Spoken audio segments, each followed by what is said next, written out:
Estamos de volta com o terceiro e último bloco do programa Meio de Campo. E agora a gente vai falar um pouco sobre o Campeonato Brasileiro, né? Por causa da eleição que aconteceu no domingo, os jogos aconteceram todos no sábado, com exceção do Palmeiras, que abriu a rodada na quinta-feira. Palmeiras goleou a Chapecoense por 4-2, até, igual como eu falei no comentário do meio de semana, até agradecer, porque tá difícil o negócio.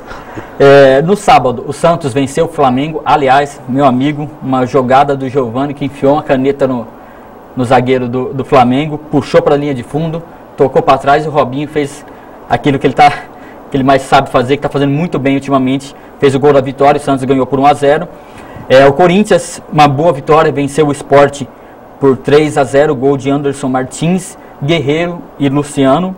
E o São Paulo, né, teve uma importante vitória também, uma vitória na raça, ganhou do Grêmio, 1-0, gol de Rogério Ceni, né, Rogério Ceni até continuando batendo esses recordes como goleiro artilheiro.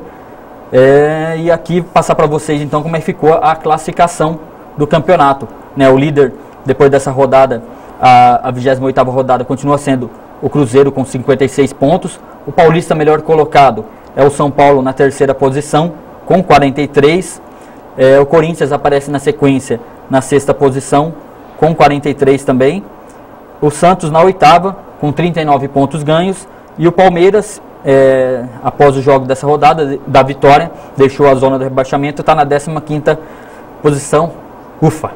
Pedi aqui para o Fabinho. Fabinho, o que você achou dessa rodada? Todos os paulistas ganharam, uma boa rodada para os paulistas. Foi uma boa rodada dos paulistas. Acho que o mais surpreendente foi os resultados do Santos, fora de casa, contra o Flamengo, que apesar do Flamengo não ter uma boa equipe nesse campeonato, o Maracanã faz a diferença e estava lotado também no sábado. E a vitória do São Paulo, lá na Arena Grêmio, o Grêmio disputando a Libertadores, com o Filipão muito experiente no banco. Foi um jogo muito brigado, eu vi o jogo, um jogo muito brigado, em que mais uma vez o Kaká jogou muito bem e fez a diferença aí no São Paulo. O Corinthians voltou a vencer, 3-0 dentro de casa também, né? Havia vencido apenas na Copa do Brasil, estava devendo uma vitória ao torcedor no Campeonato Brasileiro. Dá um alívio, mas ainda o Corinthians vai brigar até o final para essa Libertadores. Acredito que o time perdeu muito ponto fácil, né? Eu chamo o Corinthians nesse campeonato de Robin Hood, porque ganhou dos grandes, ganhou de Cruzeiro, ganhou de Atlético, ganhou de Inter, e foi lá e empatou com o Bahia, empatou com o Curitiba, perdeu os jogos que poderia ter vencido. Acho que mais ou menos esse é o cenário do campeonato. Passar aqui os próximos jogos, então, dos paulistas, né? O Botafogo e Palmeiras jogam na quarta-feira, às 7h30 da noite. Também na quarta-feira jogam São Paulo e Atlético Paranaense. Na quinta-feira o Santos enfrenta o Bahia dentro de casa. E na quarta-feira também o Cruzeiro, jogão esse, encara o Corinthians. O Corinthians vai pegar o líder do campeonato aí. O que você acha, Marcelo, dessa próxima rodada aí? Principalmente desse jogo do Corinthians, que tem um jogo bem difícil. Olha, o Corinthians, concordo com aquilo que o Fabinho falou. Oscilou muito porque enroscou contra os pequenos e contra os grandes, enfim, ganhou. Não vai ser um jogo fácil para o Corinthians lá, o Cruzeiro vem embalado, dificilmente o Cruzeiro vai ser alcançado por alguém nesse campeonato. Para mim, na minha opinião, o Cruzeiro já é o campeão, né? Claro que ainda há muita água para passar embaixo da ponte, mas o Cruzeiro dificilmente vai ser alcançado. E o Corinthians vai se ver aflito para arrumar qualquer coisa lá, porque o Cruzeiro dentro de casa é muito forte. Posso fazer uma pergunta, Marcelo? Marcelo, o Cruzeiro é o time que tem em primeiro lugar. Agora, na sua profissão, quem que você acha que é o melhor técnico do Campeonato Brasileiro? Representa, pelo fato do Cruzeiro estar em primeiro, o Marcelo Oliveira ser o melhor técnico, ou você acha que tem outros? Porque, por exemplo, o São Paulo tá ali na frente, mas eu não considero o Muricy hoje um dos melhores técnicos do Brasil. Acho que ele é muito tradicional, antigo. O que você pode falar da tua profissão? Olha, eu vejo o Marcelo Oliveira como um dos melhores treinadores do Brasil.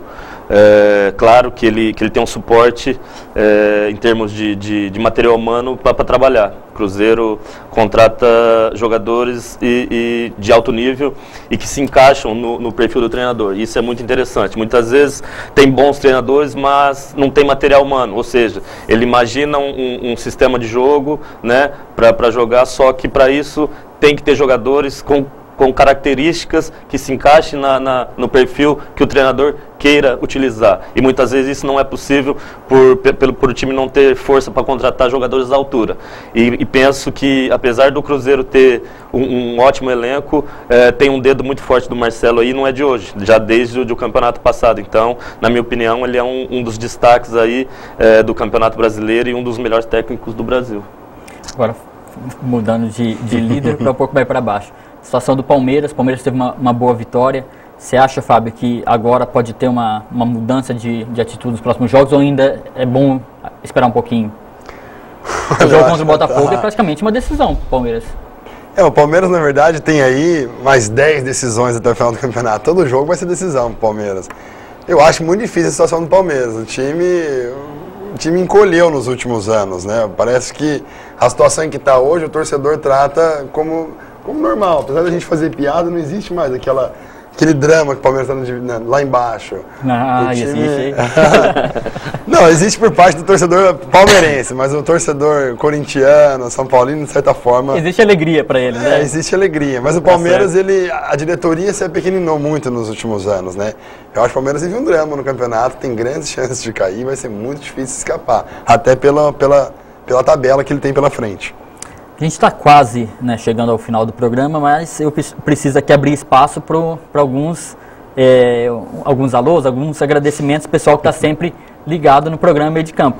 Encontrei ontem, trabalhando nas eleições, a enciclopédia do futebol votuporanguense, Cláudião Craveiro, falou que assiste o programa, já veio aqui como convidado o Claudião, falou que assiste, está gostando dessa nova fase do programa, e também mandar um alô para os torcedores que eu sei que também são fiéis telespectadores do programa, o Ricardo Savoini, o Luiz Kubota, que esteve com a gente no programa passado, Renato Criado, esse aqui, o corintiano lá do Jornal A Cidade, o Emerson Capozzi, também mandar um abraço para o irmão dele, o Elton, o secretário Alberto Casali e o Beijoqueiro. O Beijoqueiro, que para quem não sabe, é a pessoa responsável ali pelos cuidados da grama, que cuida bastante ali da casa do Cave, que é o estádio Plínio Marim. Aliás, falando esses nomes aqui, aproveitar aqui e voltar a falar um pouquinho de Cave. Marcelo, alguns desses nomes aqui são torcedores que você conhece, torcedores que estão presentes na vida votuporanguense. Aproveita então esse espaço aqui, convoca a torcida para domingo, está apoiando o time contra o Atlético. Aproveitar desses nomes que você falou aí, um que eu sei que é um verdadeiro torcedor votuporanguense é o Kubota. Ele acompanha, ele é um cara que ele percebe muito de futebol, é muito consciente nas suas colocações, e eu aproveito para mandar um abraço para ele. Beijoqueiro também, que convive lá com a gente, é um caso à parte, que todo mundo conhece ele. E aproveitar aí para convocar a torcida que vai nos empurrar, precisamos desse apoio do primeiro ao último minuto contra o Atlético Sorocaba no domingo, para a gente dar um passo importante rumo à nossa classificação. Tá ok, com isso a gente encerra, passou rapidinho o nosso programa, encerra o nosso programa de hoje. Agradecer, Fábio, muito obrigado pela participação. Obrigado a vocês pelo convite. Marcelo, obrigado e um excelente jogo, uma boa sorte para o Cave. A cidade inteira ganha quando o Cave ganha também. Obrigado pela participação. Obrigado, sempre que for chamado estarei à disposição para vir aqui. Tá ok? E obrigado a você aí em casa que acompanhou o nosso programa.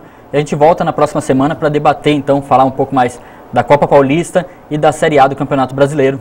Uma boa noite para você.